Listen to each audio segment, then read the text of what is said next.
சட்டப்பேரவையில் கேள்வி நேரத்தில் அரக்கோணம் எம்எல்ஏ ரவி துணை கேள்வி கேட்பதற்காக எழுந்த நிலையில் கையை தூக்கி தூக்கி கை வலிப்பதாக சபாநாயகரிடம் தெரிவித்தார். இதற்கு கை சுகமான பிறகு நீங்கள் பேசலாம் எனவும் இப்போது பரவாயில்லை அமருங்கள் எனவும் சபாநாயகர் கூறினார்.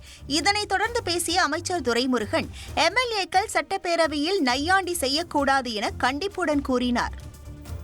எழுந்து நின்று உங்களை நையாண்டி செய்வது இது மரபல்ல, இது சாதாரணமாக இருக்கலாம் நீங்கள், ஆனால் உட்கார்ந்து இருக்கிற இடம் மாண்பை காக்கிற இடம். எனவே அருள் கூர்ந்து நையாண்டி செய்யக்கூடாது கேள்வி கேட்கிறான்.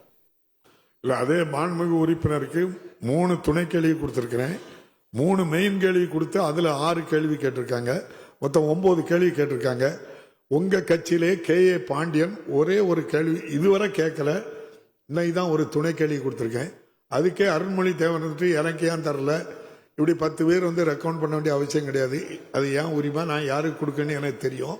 கோடைக்கால நோய்கள் குறித்து மாநகராட்சி அதிகாரிகள் கவனம் செலுத்தி வருவதாக மேயர் பிரியா தெரிவித்தார். கொடுங்கையூர் குப்பைமேடு பகுதியில் கந்தல் சேகரிப்பவர்களுக்கான புது வாழ்வு சிறப்பு முகாம் MKP நகர் பகுதியில் உள்ள தனியார் திருமண மண்டபத்தில் நடைபெற்றது. இதில் பெரம்பூர் சட்டமன்ற உறுப்பினர் RT சேகர், மாநகராட்சி ஆணையர் குமரகுருபரன் உள்ளிட்டோர் பங்கேற்றனர். நிகழ்ச்சியில் பங்கேற்ற பின் செய்தியாளர்களிடம் பேசிய மேயர் பிரியா கோடைக்கால நோய்களை மாநகராட்சி கண்டறிந்து அதற்கு தேவையான நடவடிக்கைகளை மேற்கொண்டு வருவதாக தெரிவித்தார். செய்திகளை உடனுக்குடன் தெரிந்து கொள்ள உடனே சப்ஸ்கிரைப் பண்ணுங்க.